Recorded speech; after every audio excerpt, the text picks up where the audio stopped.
and this is Bigger Than the Score. And I am joined by our next two guests, Phil Maynard, and we've got a phenomenal young scholar here. I'm going to say, I want to make sure I get your name, Lasgren, right? Yeah. All right, I got it. I nailed it. Lasgren's in here ready to do his thing. He's out. He wants to run the board, Rico. I think he wants to take over for you. You want to come on this side? I'll let you run the board. No, thank you. It's really easy. It's like 3 buttons, and you just slide everything up and down. You'll be fine. He's like, I didn't finish my W-9 yet. When I go ahead and submit my paperwork, I want to get paid. I'll just give you like a part of my paycheck. We'll be fine. Well, hey, Rico, can you real quick tell them how they want to put some questions in or some comments? Yes, you can join us. You can be a part of the show. Honda Blinken Hotline, Starter Heyman text line 402-464-5685, and the Starter Heyman Jewelers live video stream, Facebook, YouTube, Twitch, and Twitter. You can hop on there, watch us live. Again, see everybody's faces, leave a comment. I'll throw it up on the screen if you want to. If you're nice about it, I'll throw it up on the screen. But I take precedent on that. You never know. I wish you could just do the headshot, like from the neck on up, for one of our guests, Phil Maynard over here. He's got the Bears sweatshirt on. So I could change. I could just move the camera. Yeah, I'm rooting for the Cowboys today. You guys are playing the Packers. Thank you. I appreciate that. Well, hey, we got Phil Maynard, who is another educator at Lincoln Public Schools. He's at Saratoga, but also I have to say has been a long time friend. I've known of Phil, since what, probably 6th or 7th grade. You coming to basketball camps? It's been a long time. I told my folks I was coming on your show today, and I think my mom was more excited. She goes, "Oh, Pete was my favorite player at Hastings College." That's what I'm Mom, talking about. We're talking about me coming on the show, and she's already. Well, he was so much fun to watch. Miss Maynard, Mom, let's get over. Yeah, Miss Maynard got much love for you in the household, so thank you. I always knew I was your favorite. Well, hey, Phil, tell us a little bit about yourself, who you are, where you come from, and what you do here in Lincoln Public Schools. All right. My name is Phil Maynard, and I'm an instructional coach for Lincoln Public Schools. I grew up in Hastings, Nebraska, like Pete said, so I was a Broncos fan at an early age, growing up across the street. I went to Hastings High and then went to Wesleyan here in town. Became a teacher for Lincoln Public Schools at Belmont, where I taught 3rd and 4th grade. And then actually my wife and we moved to Chicago, and I taught for Chicago Public Schools, taught middle school special education there. Loved it.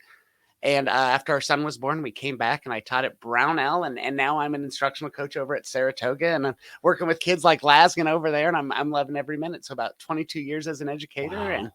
And loving life. Wow, don't look a day over 18 too. Right. I mean, I got that smile and that energy. Yeah, my forehead's a 5 head though now. So and Lasgren, tell us a little bit about yourself. Where do you go to school right now? I go to Saratoga now. Okay, you go to Saratoga. And have you always lived in Lincoln? Have you lived other places? And then we'll ask another question, what you like about school. I've went to other places, but not for like school and stuff. Like for a visit, I've been to Iraq. Okay. Not that long ago, actually. Okay. But if I'm being honest, I've been like here basically all my life. Awesome. So tell us, what is something that you like about school? Actually, my teacher has these like weird chairs, I guess. Okay. Like they're let's give it Miss Bidler a shout out for preferential seating in that classroom. Okay. I like that.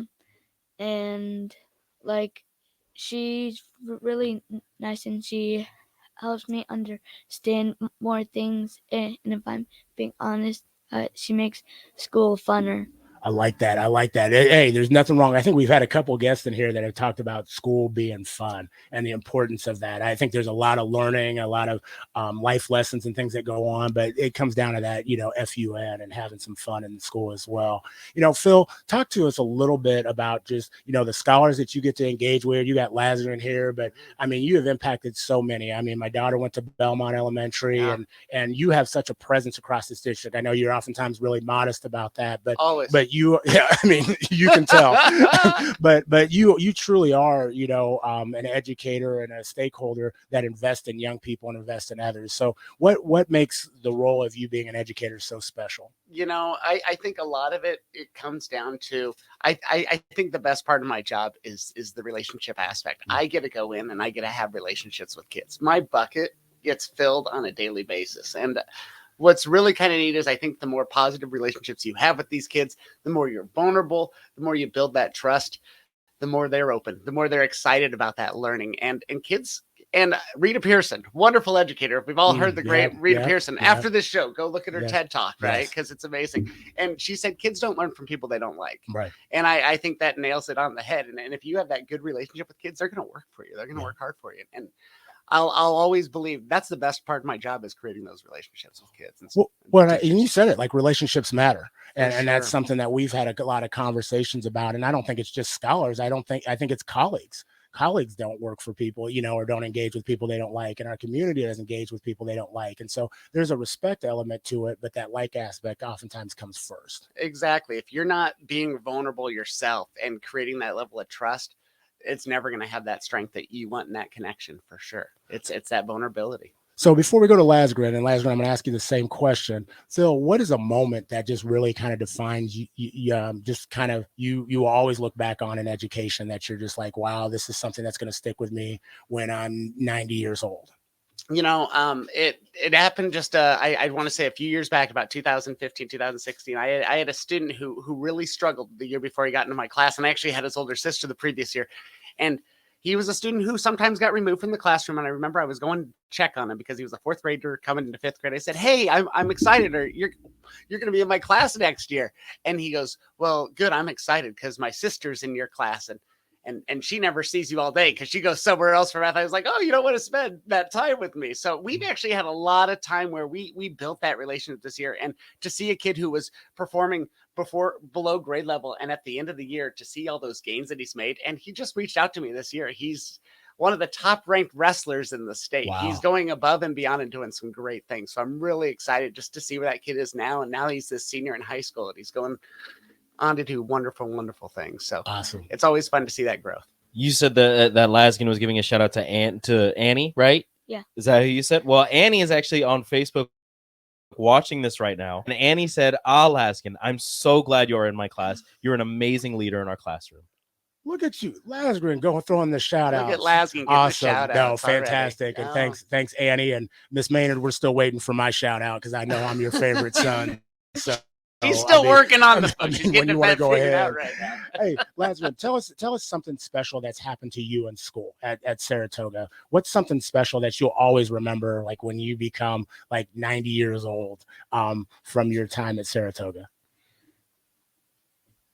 A special moment. Maybe it's the food. Maybe it's a classroom. Might be your friends or a teacher. So we have this one group. It's called the SLT. It's Student Leadership Team. Okay. And so it's of all the fifth graders, and all the staffs had to vote for I forgot. Yeah, we voted on kids who people? showed character Yeah. and who could show those elements of the classroom. Yeah. And I actually got picked for it. Okay. So that made me happy because staffs people I barely even talk to or see notice me and stuff. Awesome. It's one thing we can. Yeah. Oh, go ahead. That's one thing we can count on for a kid like Laskin here at our school. He represents that kid of character, that role model. He has great relationships with the kids that he sits with at school. And... Miss uses him too. See, shout out all the time, Laskin. Be your show before you know We're it. having Lasgren every week. Lasgren. So what is one thing that somebody, when you think about leadership, okay, and they talked about characteristics, but when you think about leadership, what should that look for young people? If you're going to explain or define leadership for other people, what is that? It's about you don't care who they are. You just help them no matter who they are, what's their race, their skin, how they are and stuff, their disabilities and stuff. No matter what they are, you're still by them, to help with stuff they need, and to show them they matter too, even however they are. The cool part about what she said is stand by them regardless of who they are. And we could do a full hour with you. You just dropped a bunch of nuggets right Yeah. there in that in the span of about 30 That's a seconds. lot of So knowledge. powerful. Phil, this is obviously it's a 93.7 The Ticket, focuses on sports and focus on athletics. Briefly tell us about like your involvement and commitment. You walked in here 6'3". We look like we might be able to suit you up for Hoiberg's team or whatever else. But tell us about your athletic journey, Yeah. if that ever existed outside of Ouch, Hastings College. ouch. And I did grow up in Hastings, and you guys had some great conversations earlier. I heard you talking about how sometimes it gets limited to playing certain sports as you get older. And growing up in a smaller town, you play everything. You know, it's like you're on the student council, you're in the choir, you're doing everything. So that's one thing I really appreciated. I played basketball at Hastings High School, and I'm not going to say that we beat all the Lincoln teams, but we did. It was, don't be pulling Nike League references in here because we did all right in that too. But it was always kind of fun to have that passion and the commitment that you grow with your teammates and still have those relationships today. And Pete knows a lot of my teammates because a lot of them went to his alma mater as well. And as some of them went to mine. So it's kind of neat to still have that connection. And I even reached out to some of them this summer, and it just continues to happen. And I think there's a lot of strength in teams. It's not always about the sport. It's about the relationships that come with it, for sure. Awesome. Lazarus, tell us, what's your favorite sport? My favorite is actually soccer. Okay. I really do not like basketball and football, like at all. Well, okay, football. I don't know. I My eyes don't get it. Okay, no, that's okay. That's okay. It's super complicated. Dallas Cowboys, if you watch it, they just win, and that's all you need to get. You just need to get Dallas Cowboys win. That's it. So I understand it's difficult watching the Bears and other teams like that. When they don't win, it's not fun to watch. All right, go ahead. But like I really like volleyball, but like okay. Like I've always played soccer, so like my parents were like, you maybe not good because like you just started and stuff, but I think if I started like earlier, I could get like I could have played it. Awesome. I'm never going to go against what your parents said, but you are absolutely great. I think, you are starting at just the right time, and you're going to have phenomenal coaches and people that will invest. And so I know we've got a lot of individuals that listen. I know there's individuals that come on this show and play or whatever else. And so if you're willing to provide some insight or opportunities to Lasgren and his peers over at Saratoga, hey, Huskers soccer team, I just saw a video about supporting your fans and everything. Man, would love you to get in touch with us and work with Lasgren and his crew over there, because I think you're great, and you will continue to be great with everything that you do. Hey, we're running short on time, but I want to get a couple of things from you. And Lasgren, I'm gonna let you end. Phil, what's 3 words or a sentence or just a piece of advice that you want to give out to individuals, whether it involves education, whether it involves young people? You talked about relationships earlier. What's something you want to put out there in the universe? I'm going to bring it one more time back to relationships. Whether you're working with new kids, find that moment, whether it's a nugget or it's a joke, validate their presence, let them know that they're a part of the community in your building, and make them want to be at that building every single day, learning, achieving. Got to repeat that. Validate everybody's presence. That's powerful. Lasgren, what about you? What's something you want to tell all those people out there that are listening, either about yourself or what they need to do? If I'm being like honest, me and my dad, like just the other night, like we were talking about this, like, and I was like, I don't think I'm going to do well because like I stutter. Then my dad was like, well, it doesn't matter. Like he's like, if you like talking, don't let your stutter stop you from doing it. Just because there's something to stop you from doing something you like, don't let it. You have to make it scared of you instead of being scared of it. And like, wow. You know what you just said, make it scared of you, not you being scared of it. And Lazarus, I'll have to tell you, I mean, you have, like I said, that is phenomenal. We have, we've had educators, we have a president. When you talk about stuttering and talk about those challenges, and it's not even a challenge, it's something that makes you really, really special.